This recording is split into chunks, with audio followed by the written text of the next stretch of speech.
Welcome to everyone who's still joining us. As Georg mentioned, we're excited to be joined today by three youth research experts.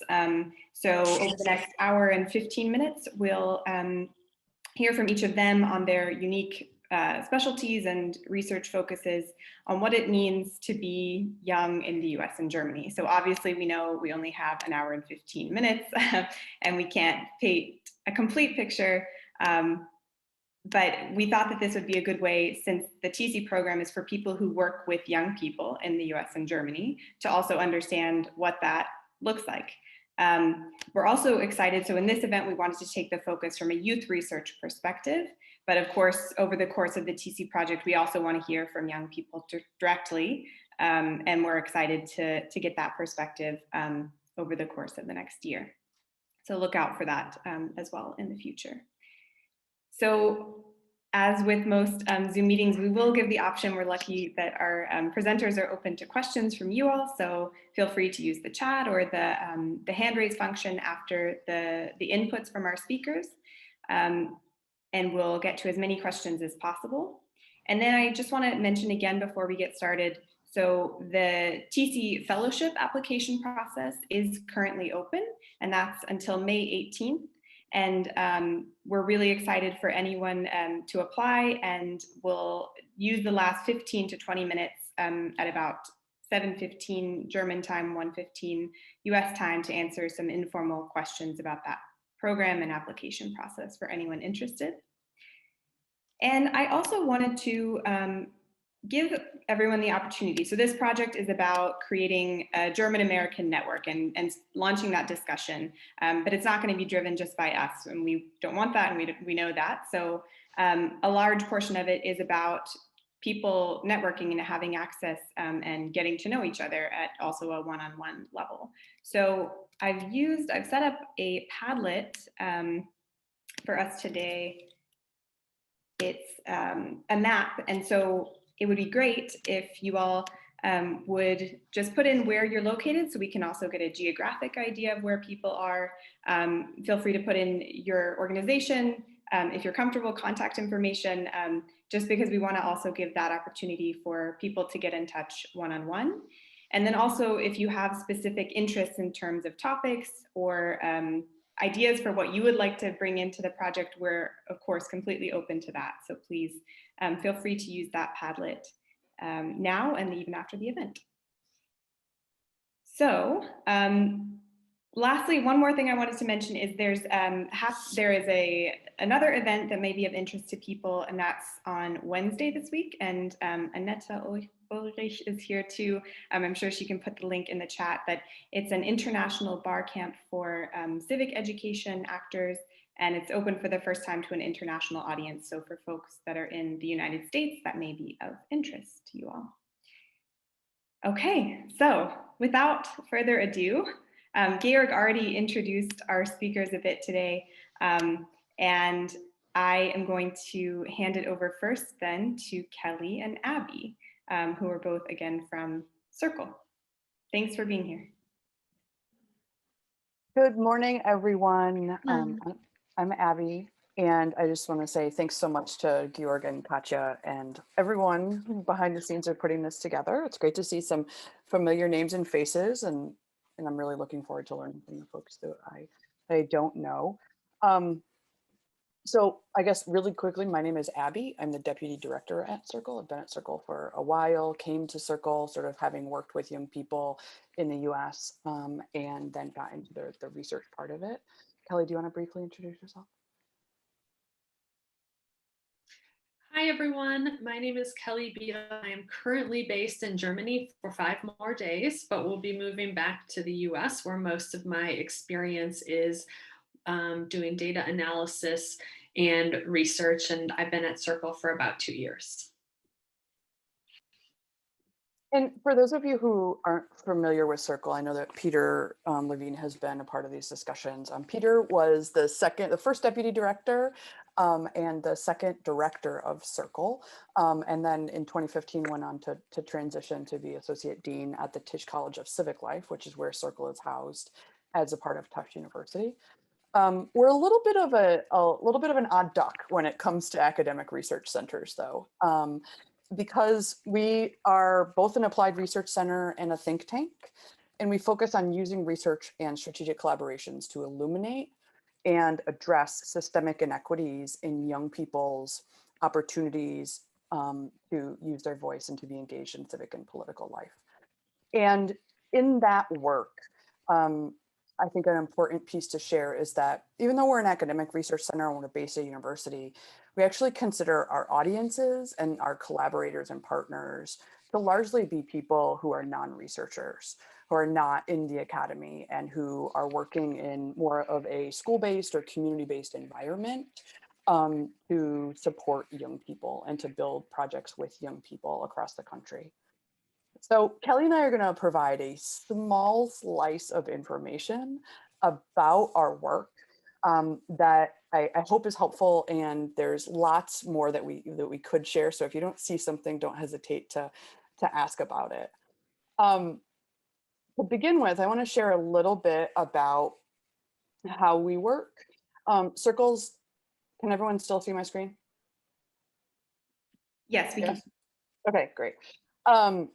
A little bit about how we work. So this is a little bit more about give you a sense for kind of where we're coming from. So the research that we do largely focuses on these questions about who perceives opportunity, who then a result participates, and what are the other barriers to getting a wider diversity of young people involved in civic and political life in the United States.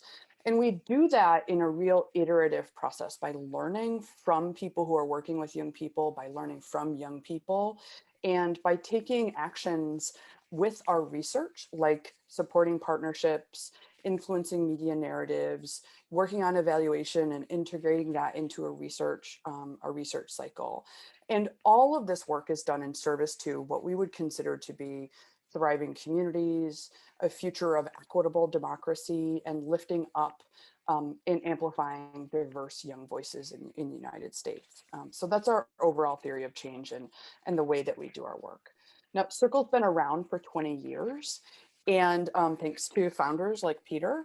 And we have, in addition to a research field really growing, we have also identified just an incredible number of factors in the United States that have an influence, both positive and negative, on young people. And there's two things that I really want to share about this. One, the number of factors are innumerable. And this is just a list of some of them. And one of the things that this, I think, illustrates, it's very difficult to illustrate visually, is that all of these different pieces, right, from media, including digital platforms to more mainstream media to other more niche media, households, all of these different pieces can have an influence on young people in different ways. So a young person living in Spokane, Washington, or a young person working in living in the Mississippi Delta versus someone living in the, Iron Range in Colorado, their experiences of these different aspects could be very dramatically different, because most everything having to do with civic and political engagement in the United States is very locally determined. And so what a young person's household is like, what their specific school is like, and what they're exposed to could be dramatically different because there's no real federal or national strategy in a lot of ways. And so we talk about that as young people having many different pathways.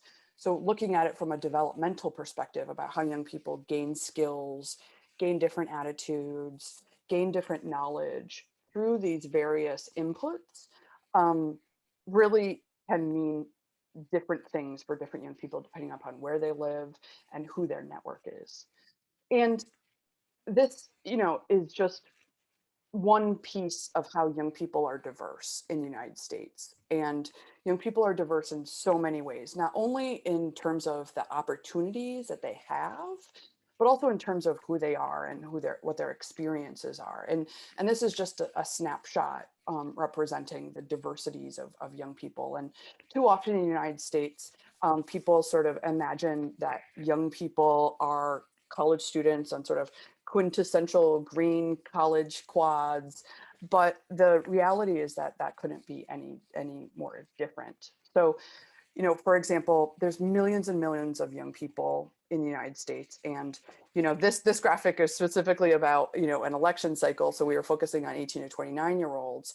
But, increasingly we're working with young people and focusing on ages younger than that. Our director currently is envisioning a project focused on elementary education. So that's really exciting. And the reality of that, though, because of the size of the United States, means that there are millions and millions of young people who are turning 18 every year. And, for the country that we have, that means a lot because of election cycles. But there's some other ways in which young people are diverse in the United States that have a direct effect on opportunities, how a young person might conceptualize who they are relative to their local community. And one of the ways is with college experience. One of the things that has been shown over and over and over again is that there's a huge difference in young people's access to civic opportunities and civic resources when young people are a part of a higher education institution versus not having that opportunity. And so that is one thing that we for years have been trying to dig into to understand what are the models outside of formal educational institutions that can really support young people who are not enrolled in college continuing to be on a civic pathway. And this is one of the reasons why we focus on K-12 education and secondary education in the United States so much. We're going to go into this in a little bit more detail. The other thing, that I think is increasingly or very important is that, about 15% of 18 to 29-year-olds are actually married in the United States, and roughly the same, 1 in 6 have children too, right? And that can really shift a person's conception of connection to community potentially, or what they want to be involved in when it comes to civic and political life. And then, of course, when it comes to immigration, this is a really important piece to understand, not only in terms of understanding young people's, civic and political concerns, which may be transnational, understanding young people's connections to other forms of government or other kind of political cultures, but also, how they might be socialized in their household with parents who are born outside of the United States. And so those are a handful of the types of diversities in the United States that I think are important. There's obviously many more, including the racial and ethnic diversity of young people in the United States, but that is something that we regularly see differences amongst young people on some of these various experiences and backgrounds.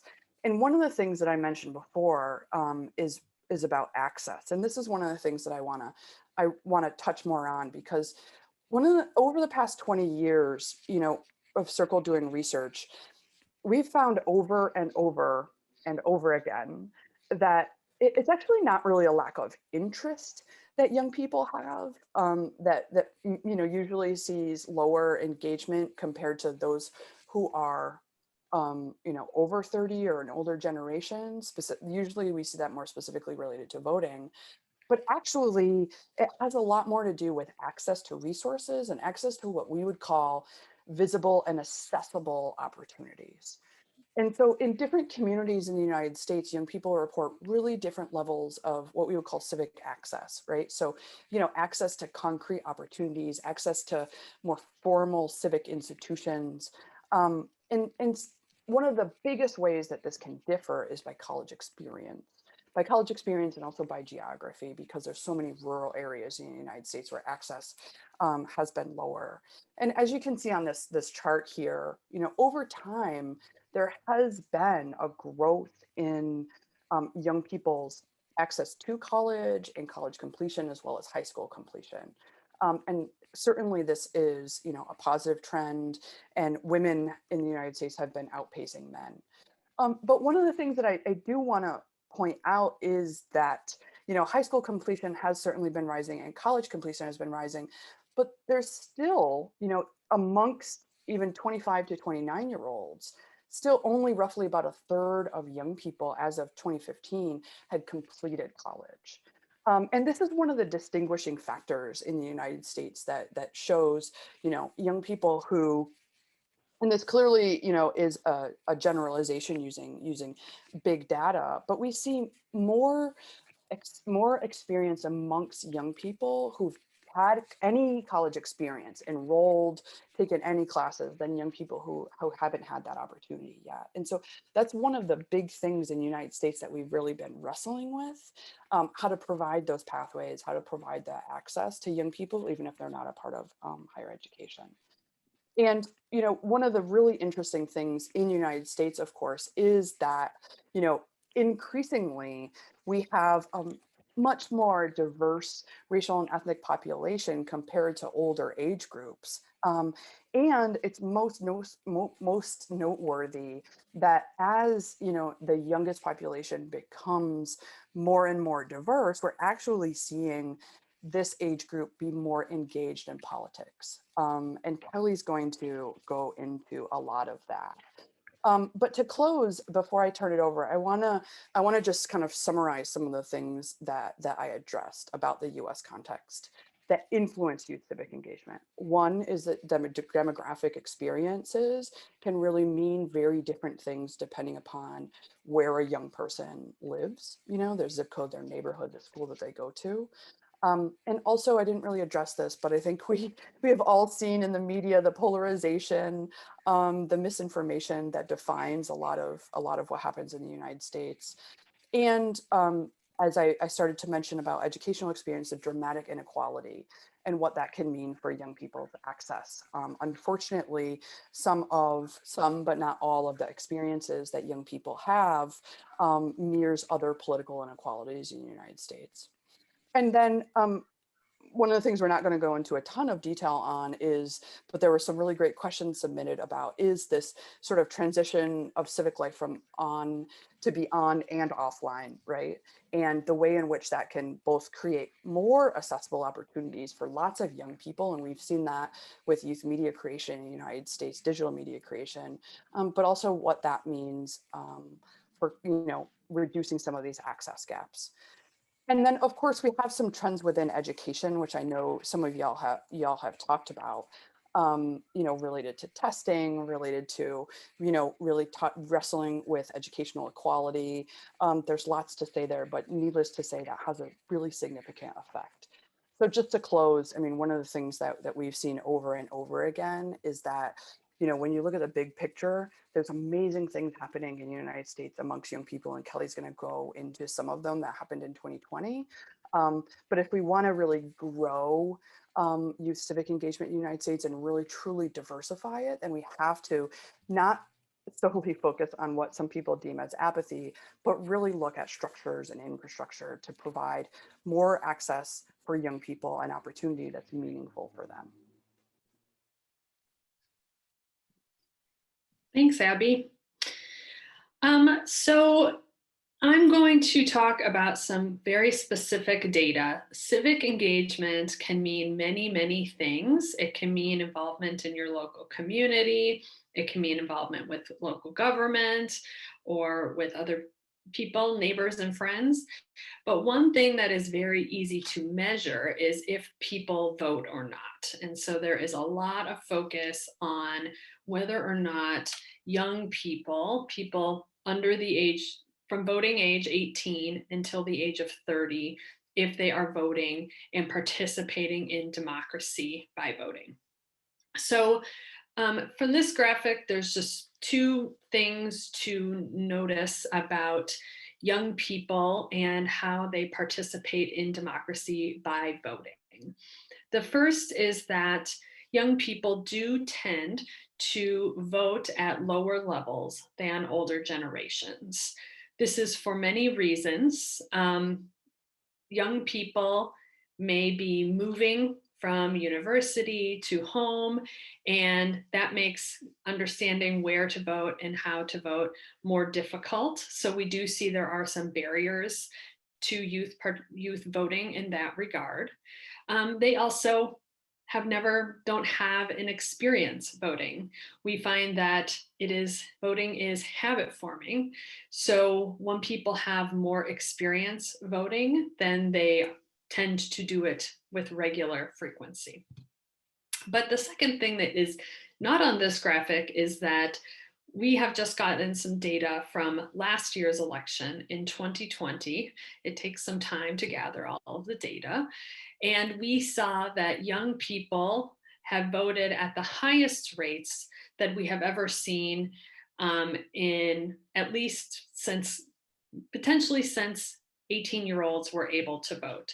So very record-setting participation in the 2020 election. And so we have seen now for several years that young people are voting at higher rates and increasing their civic engagement by voting at a higher rate than older age groups. So we at Circle are very excited about this data that we're continuing to see after each election cycle.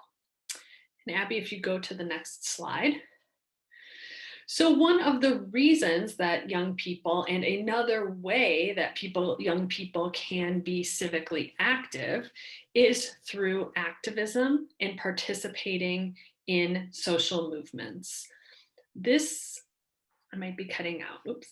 This data is from a survey where we called young people all over the United States and asked them about their experiences in engaging in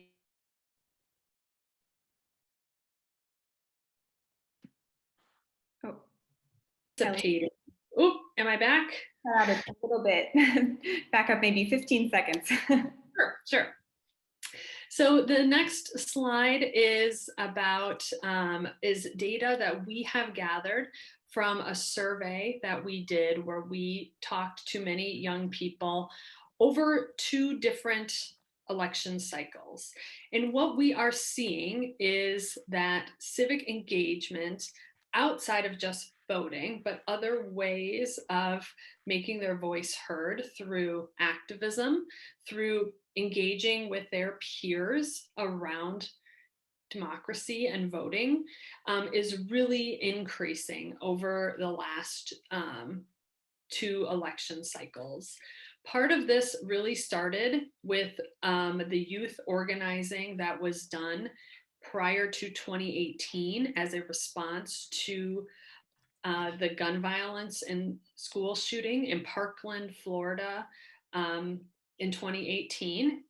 And many people were active in a group, March for Our Lives. But then, of course, leading up to the 2020 election, we had youth leaders who were really out front in demanding racial justice in conjunction with Black Lives Matter after the murder of George Floyd. And so we saw that on television, but we're also seeing that in the data where young people, huge shares of young people are attending marches, are getting their friends and families involved.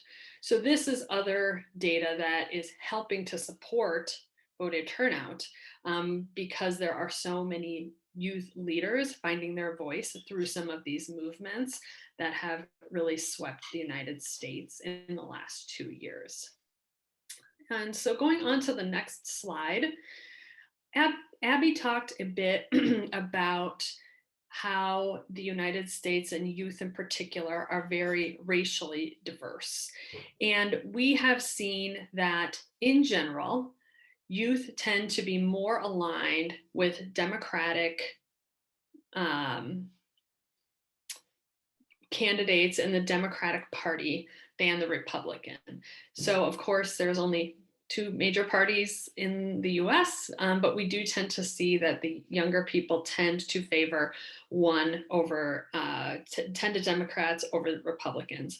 However, there are some important differences where we see that white young people tend to be more split between Democrats and Republicans.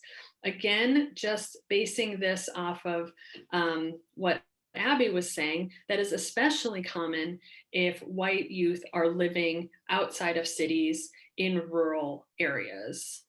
However, when you look at youth of color, Black youth, Asian youth, and Latino youth, we see that they have a much stronger preference for Democratic candidates. And that's something that we, data that we collect every election cycle.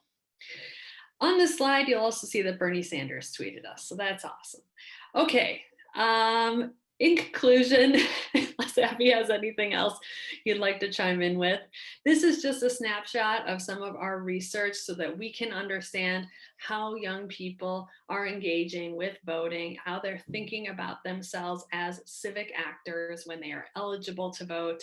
And all this data is available on our website so that you can dig in deeper if you have any other questions, and we'll have more of a discussion after this. So thanks for your time.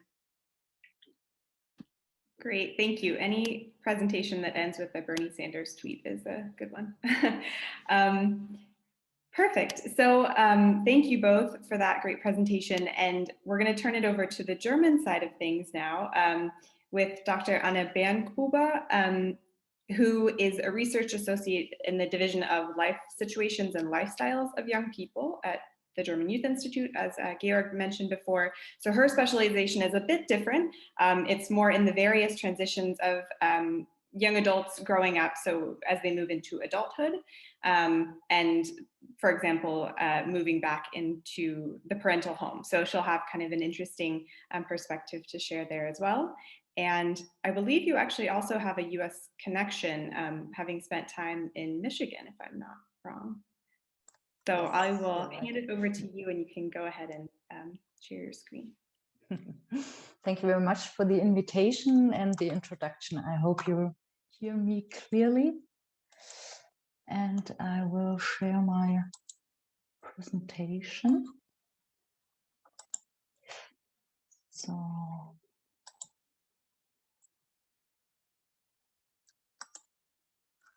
I hope it's working. Yeah. Yep, it looks good. Perfect, thank you.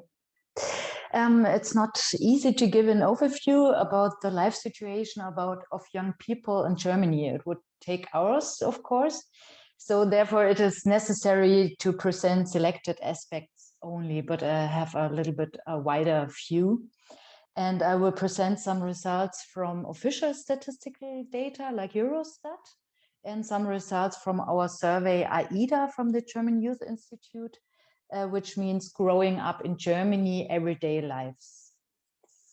So what are the social discourses and debates about youth in Germany? There's the repeatedly recurring question in youth research about the beginning and end of the youth phase, which is directly relevant for youth policy and other areas of society and politics. The social understanding of when young people are still adolescents and when they are already adults is the basis for discussions on youth policy, such as a compulsory social year for young people or a possible lowering of the voting age. There are discussions and analyses about social change of the youth phase.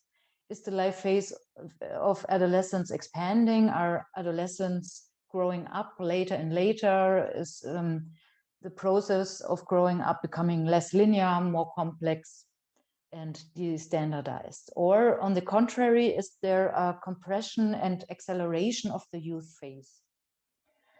In media debates, there exists lots of images of youth. For example, Generation Y, Z, or Generation Corona at the moment, but there is no the one youth. Diversity must be taken into account, and the life situations of young people must be taken into account. What is the definition of the youth phase? There are, of course, lots of definitions. In Germany, there exists a youth policy debate from the 15th Children and Youth Report in 2017. It names 3 main challenges of youth. First, the qualification. Second, self-positioning, which means to become part of a society on the one hand, and on the other hand, to become an independent individual, where civic engagement and participation is important for it. And third, there are steps to independence, which is called Verselbstständigung in German. I didn't know how to translate it. These are steps like moving out, steps towards starting a family, like moving in together, marriage and childbirth. And the motto of this youth policy debate is creating free spaces to enable youth, because it is assumed that there is a scholarization of the youth phase. So people stay longer in schools. Since about 30 years, there exists a special German discussion. The youth phase is considered as an educational moratorium. By this is meant not yet having to follow the obligations that adults have to follow, for example, job and family obligations. Recently, there is more discussion about emerging adulthood, which is an Anglo-American discussion. Maybe my American colleagues know this discussion, where 18 to 25, 29-year-olds are not youth anymore, but not adults yet. Now, during COVID-19, in public discussion, the focus has so far mostly been on educational issues, homeschooling, the success of school transitions, final exams, and so on. The current focus is on psychological stress, loneliness, depression, fear of the future, and problematic media consumption. There is hardly any thematization of young people in their role in coping with the corona pandemic. For example, support for others in the social environment, or political social engagement, or the role of friendship relationships. What about the demographic development? In a longer time comparison, the proportions of younger people in the total population have declined noticeably. Looking at trends since 1950, data confirm that the share of children and young people under 20 in the population has fallen from 30.4% in 1950 to 18.4% in 2018. And over the same period, the share of older people over 60 has risen. For the more recent past, since the turn of the millennium, a more differentiated picture emerges. For example, the share of the younger generation has only fallen from 21.1% in 2000 to 18.4% in 2018. And since 2010, it appears to have stabilized. But there are regional differences, and initial differentiation relates to the Western and Eastern German states, mainly due to a significant decline in the share of young people in the Eastern German states after reunification in 1990, partly as a result of German migration from East to West. There exists a distinction between rural and urban areas. So migration and aging no longer affect only rural regions in Eastern Germany, but also rural regions in Western Germany. A third differentiation of demographic developments can be made for young people with a migration background. In the group of young people aged 15 to 20, the proportion of people with a migration background was significantly higher than the population average, 35% to 26% in the total population. They also have a higher social, financial, and educational risk situation. So what about the education system? School education continues to be of very high individual and social importance. So adults with upper secondary education have better employment prospects than a decade ago. In Germany, which school young people go to is strongly dependent on the education of their parents. It is also related to more frequent upper secondary school recommendations for children whose parents have a higher education. Reforms in the education system over the past 10 to 15 years have also changed the general conditions under which young people grow up. A key factor here is the expansion of all-day schooling. There exists a tendency towards higher qualifications at school. There is an increasing proportion of total population with higher school leaving certificate. In 2008, 24% to 33% in 2018. There is the decreasing share of total population with lower secondary school leaving certificate in 2008 from 39% to 30% in 2018. And the educational success continues to be dependent on social background, with frequently higher educational success of young women and lower educational success of young migrants. What are the economic living conditions? Generally speaking, the young generation is growing up in a country in a positive economic situation. For 2019, Eurostat reports a youth unemployment proportion of 3.0% for Germany. In comparison, the EU 27 average for the youth unemployment is 8.5%. Since 2005, youth unemployment in Germany has fallen by more than half. But 45.5% young employees have fixed term contracts. The percentage of the needs, those who are not in education, employment, or vocational training, are 5.7%.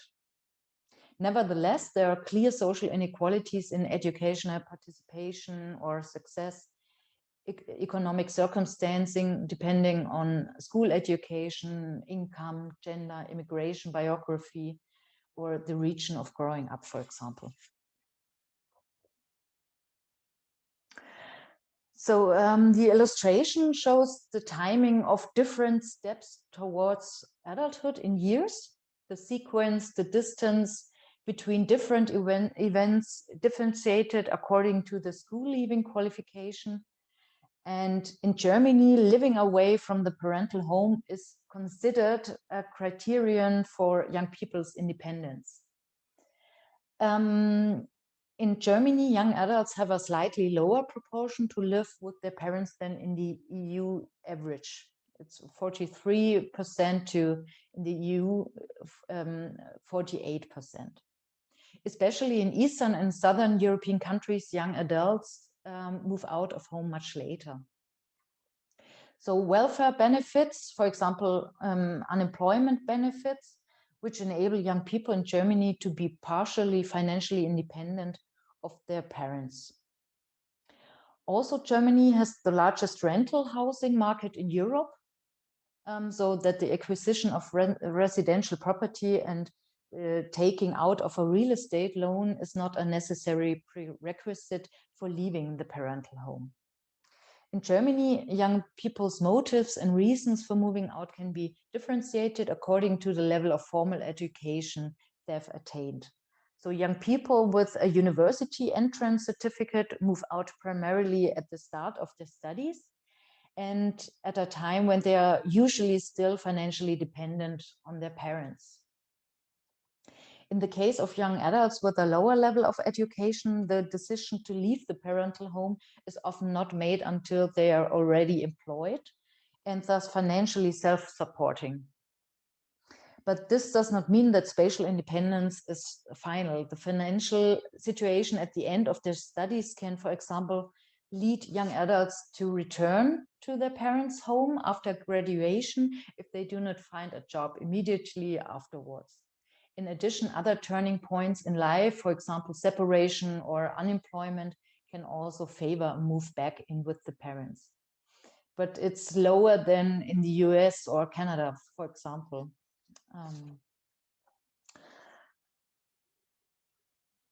So I give you an overview of several leisure activities of young people in Germany. The highest proportions across all age groups are the media use, for example, listening to music, television, streaming, or YouTube. It's here in green on, I don't know if you see my sign here. 98 to 99% of 12 to 19-year-olds have smartphones, laptop, wireless LAN connection, and so on. But there are also some activities which decrease over the age. So, for example, meeting friends is very high when they're from 12 to 18 or 20, and it decreases with age.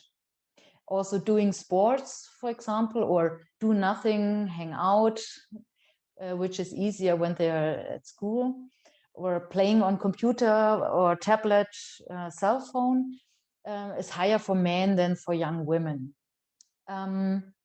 Reading books is higher in the higher secondary school than lower secondary school.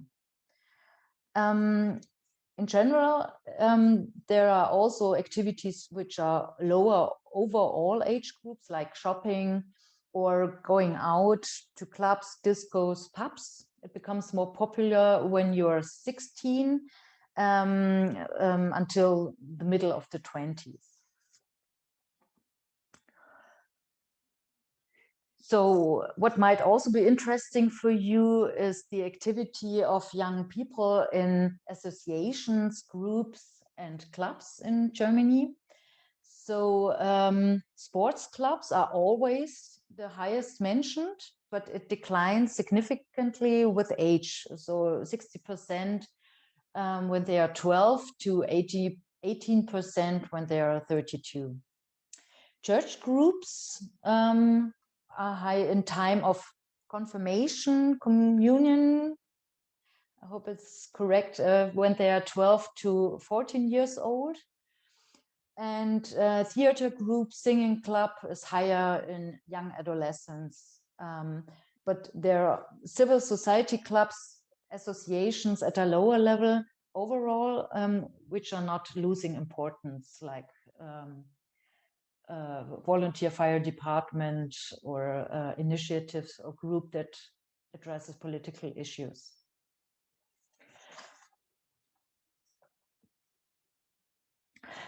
What about the political participation of young people? We ask in our survey, AIDA, what have you done in the last 12 months to make your point of view heard or to exert influence politically? Here you see the shares of agreement. When they're 18, so most of young people participated in elections. It lowers a little bit over the 20s. Could be because they are very highly mobile, or maybe there are other explanations. Maybe we can discuss later.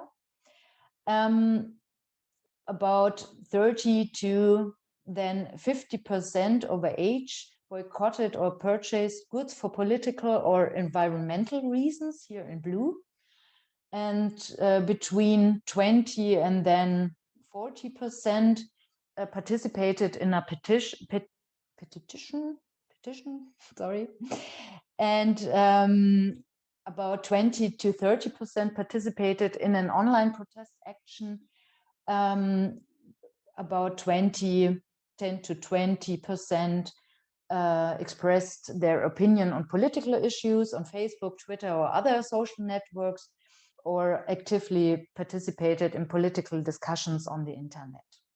And on the lowest is the active participation in a party in Germany. So very few people participate.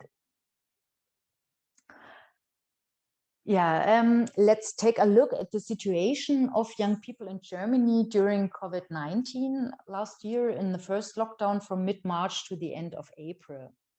We asked young people which people they had sought advice and support from in difficult situations. Overall, about 3/4 of 12 to 32-year-olds who report such personally stressful situations.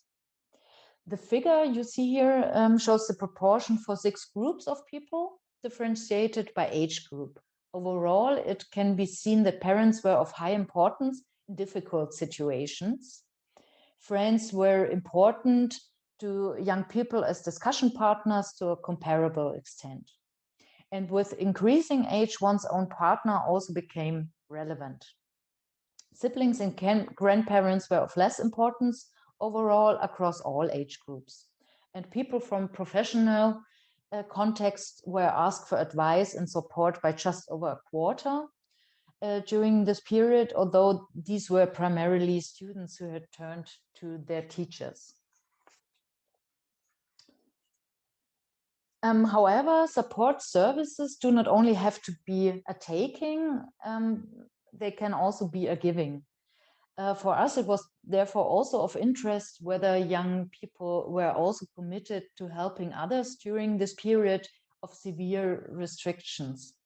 The adolescents and young adults were asked whether they provided everyday practical help, like going shopping or support in technology issues, or emotional help, like listening and helping with personal problems. Overall, 85% of the youth and young adults named at least one of these forms of support. They were also asked whether they had participated in social, political, or environmental discussions online. The highest expressions are found in the answers to "I have listened to others and helped them with personal problems." Up to 1/5 of young people have participated in social, political, or environmental discussions on the internet. We asked the young people how often they meet up with friends and do things with parents or siblings. Here we can map changes for the time between the first lockdown and the second lockdown in 2020 compared to the year before in 2019. While in 2019, 3/4 of young people had met friends at least once or twice a week. In 2020, that number is down to just under 2/3. Through Corona, there has also been a shift in time spent with one's family. Young people tend to spend more time with their parents or siblings. The change is most pronounced in the 22 to 26 age group, which is usually unusual in this age group.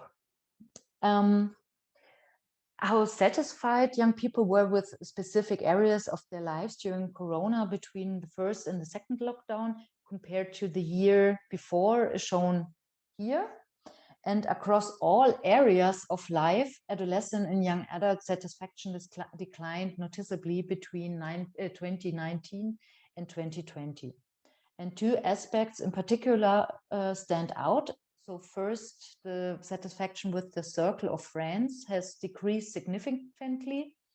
And second, the experience of autonomy, which is the satisfaction with the opportunities to shape your own life, also declined significantly across all age groups. In comparison, the percentage decline in young people's satisfaction with their situation in school, training, studies, and work, their housing situation and the money they have available was only slightly lower in summer 2020 than in the previous year. So this is my last slide. Let's come to the conclusion. So in general, you can say that young people grow up in an economically strong Germany. Nevertheless, there are clear social inequalities in the living conditions of young people. Overall, the results indicate that the social network of many young people in stressful situations, like the Corona pandemic, is supportive. Perhaps we should speak of physical distancing rather than social distancing. The results showed that young people both sought support and gave support. There are signs of a possible refamiliarization of the everyday life of young people. For example, time spent with family members increased compared to the year before, and parents were the primary contacts for personal concerns and not just for younger people. In general, it's important to say that growing up is more than qualification. So there are important challenges of adolescence, such as self-positioning and independence, and which take place under more difficult conditions during this period. So thank you for your interest, and this is our newest publication. It's only in German at the moment, but maybe in English soon. Thank you very much. Great, thank you so much for that. That was very detailed, and I feel like I have a lot of new information that I wasn't aware of before, so that's really great. So we want to turn now to questions and answers from you all. So feel free to write in the chat. I haven't seen any come in yet, but also feel free to use the hand raise function or note in the chat if you have a question specifically for any of our presenters.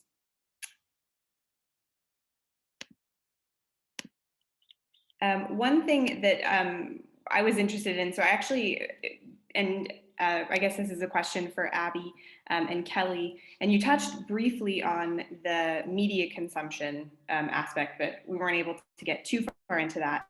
And it was interesting because the other day I saw a study here on German youth that only half of young people find it important to keep up with the news.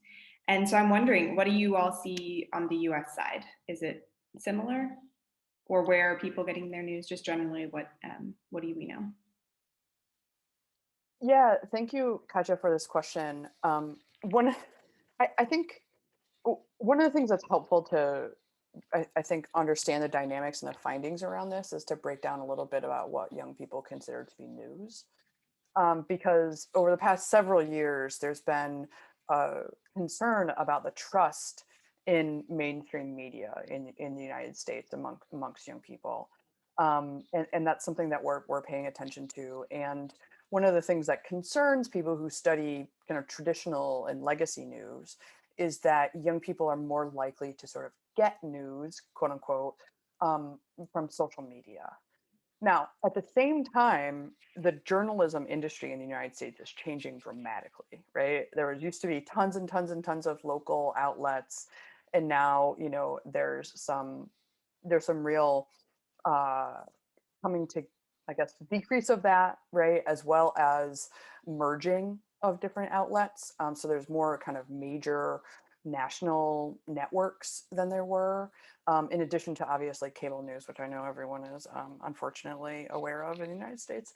And so one of the things that we've been seeing, you know, is that some of these new entities and some of the local news entities are using social media too. So when we say in the United States that young people are getting news from social media, we actually still need to break that down, because they could be following a reporter on social media, which they do because we asked that question about it.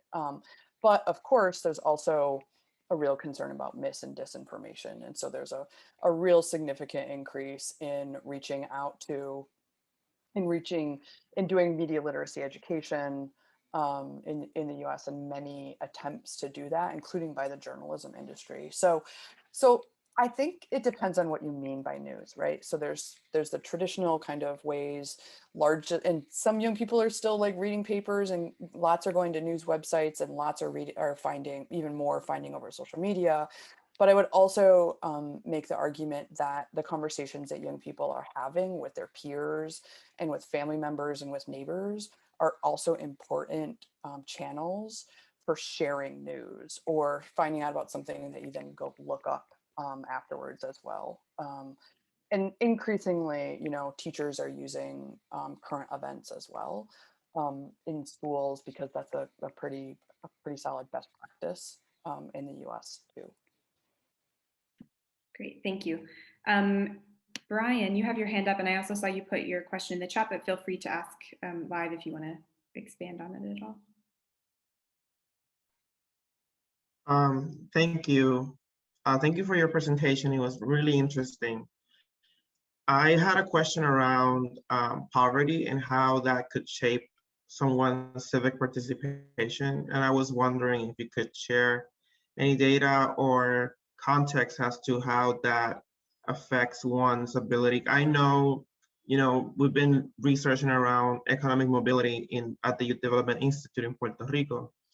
And there's a clear-cut way of looking at it if you look at income, right? So the more income you have, you could assume you have an economic mobility. But there's also this notion of power that comes with community participation and how you can build power through voting or participating civically.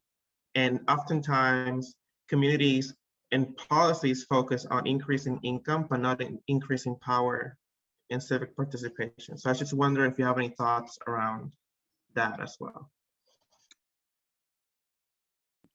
Abby, Kelly, I think that one is more for you guys. Yeah, that's for Abby and Kelly. Thank you so much, Brian.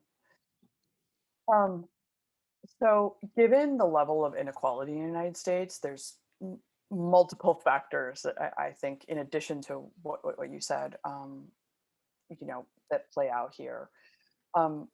So one of the unfortunate realities in the United States is the history of what in the United States has been called redlining, but essentially has been the long history of segregation in communities and in housing.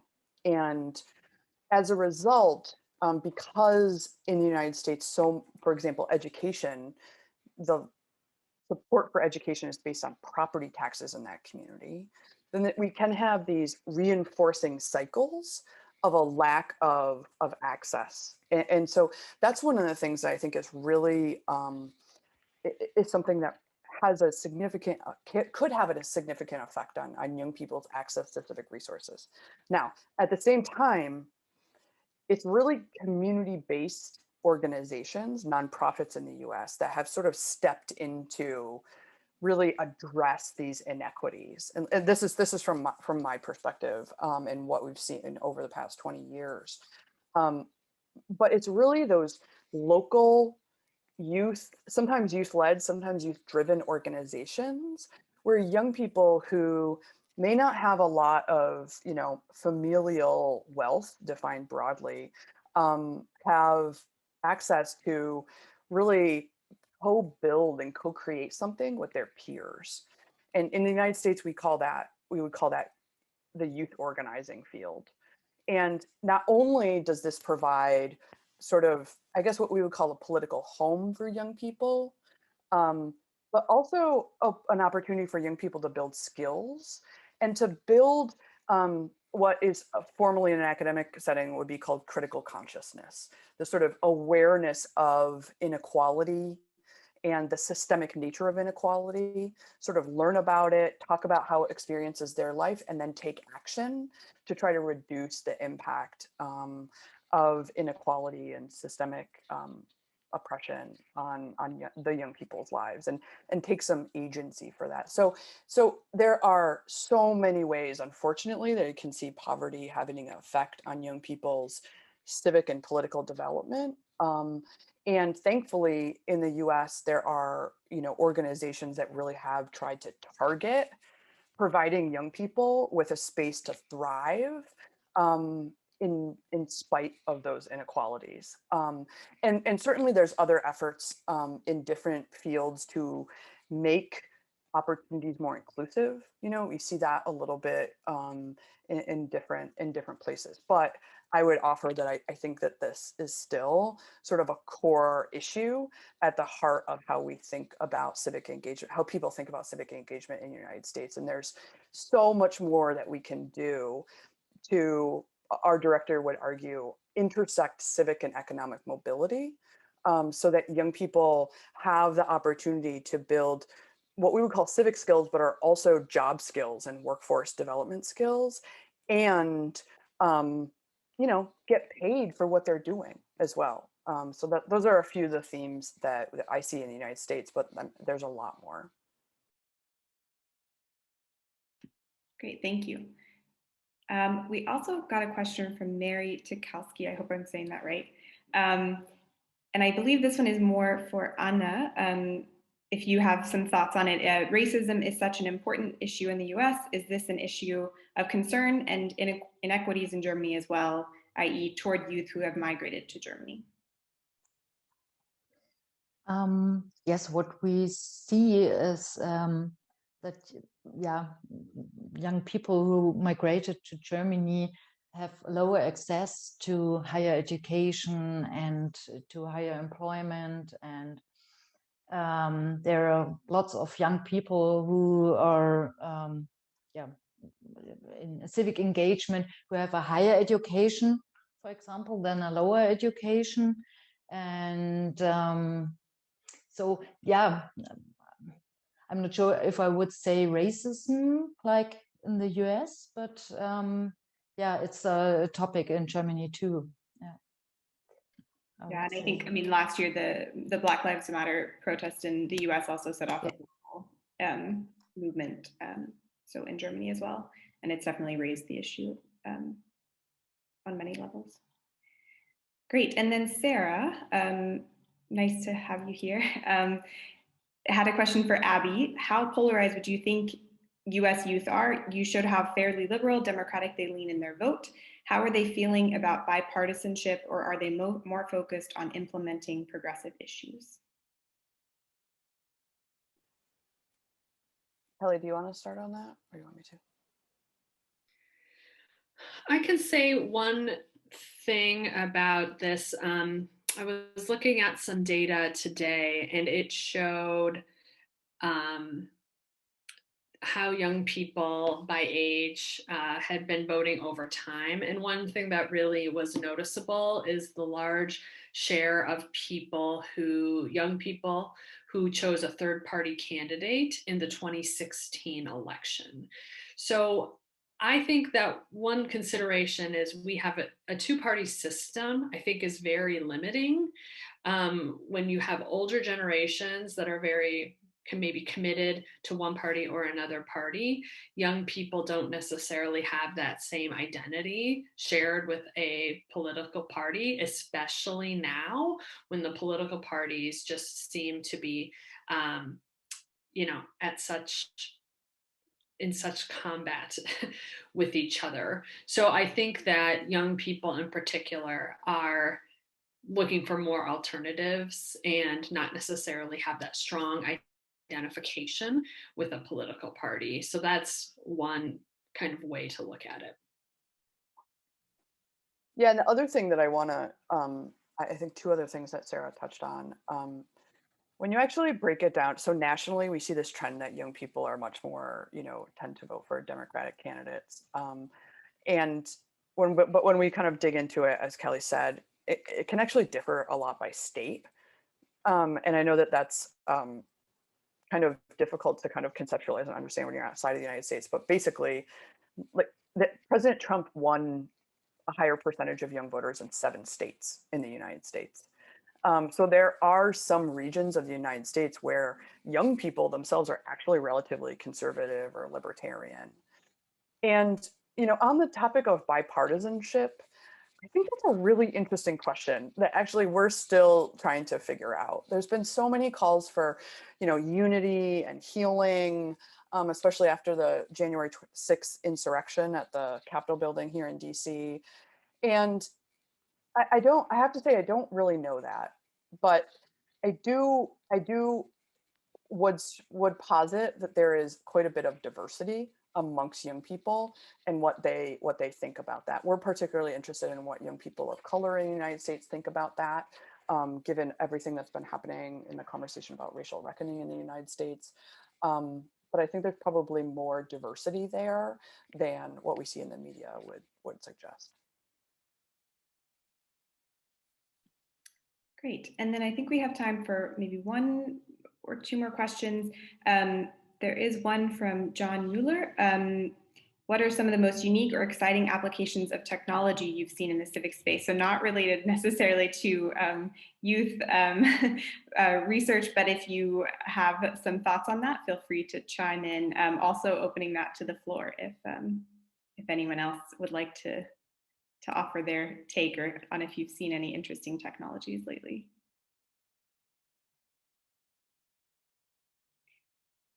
Yeah, and I think that's a great point, Abby. And you talked a bit about young people as media creators. I don't know if you wanted to comment on a little bit more of that from the US perspective. Well, one of the cool things that I've seen is teachers. I mean, of course, in a community-based context, but also teachers in like a secondary context, in high school, as we would call it here, you know, using media creation and digital storytelling to teach media literacy skills and ask young people to research, you know, issues, social and political issues that they care about. And then if they're really lucky and they're working with a group like PBS or, you know, some of the public media here in the United States, then some of those stories get onto broadcast, which is particularly exciting because we need to diversify who's in media in the United States. So that's one of the reasons why I'm excited about that. Great. If there are no more final questions, we will go ahead and move on to the next phase. So I want to thank Abby, Kelly, Anna, so much for your time and expertise and inputs. That was really, I think, useful to kind of better understand, even in our own countries, what actually the research is saying right now about young people's experiences. And thank you all for coming. We certainly invite you to take a look more at TECE, the project, the Transatlantic Exchange of Civic Educators. And I'll put actually some information in the chat right now, which also has my email. So our fellowship application process, as I mentioned, is open until May 18th. And we encourage you all to apply. And if not you, then feel free to send it on to your networks. Because we want to have a really diverse group of fellows that are going to be the core group of this project. Feel free to contact me if you have any specific questions. And at this point, we will several of us will stay in the room, Georg and I, to answer questions specifically about the TECE Fellowship and about the process, about the application process. And to everyone else, again, thank you so much for joining. And Abby, Kelly, Anna, again, thank you.